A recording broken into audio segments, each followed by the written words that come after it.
तुला एक सांगू का बे, सांग ना. माझा एक मित्र आहे बे, माझी त्याच्या उधारी आहे, पटवते का करते का? धर बे तुझे 100 रुपये. साला 10-15 करोड उसून असल्यावानी माग लागलाय. हा कायचा कार्डो बे वेगळा दिसून राहिला ना. अबे लग्नाचा पत्रिका रोहितच्या. का फेकून राहिलात बे?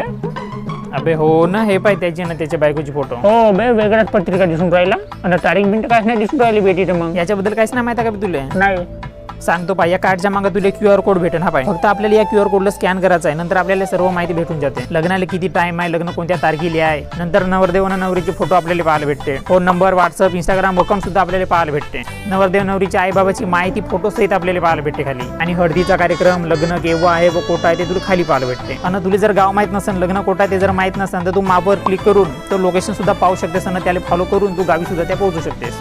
अबे मस्त आहे बेटा, आणि बायको तर मस्त गोरी गोरी भेटली बी आले तर.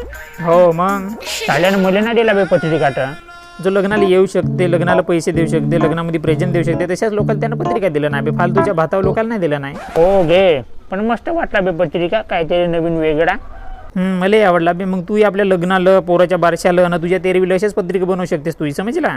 हो का, चांगला आहे बेटा, पण तुझ्या तर पहिले नाही मरे बे मी, पण असे पत्रिका बनवू कुठून बे मी? तुला स्क्रीनवर जो नंबर दिसून राहिला त्या नंबरवर फोन करून विचार ना बे. तुला का आता सपा मीच सांगू का? हो घे, आताच फोन करून विचारतो मी. तर तुम्ही कायची वाट पाहून राहिले? मग तुम्ही सुद्धा या नंबरवर फोन करा आणि आपल्या लग्नाचे, आपल्या पोराच्या नाव ठेवणीचे, घराच्या वास्तुकाते इत्यादी सर्व प्रकारचे कार्ड तयार करा.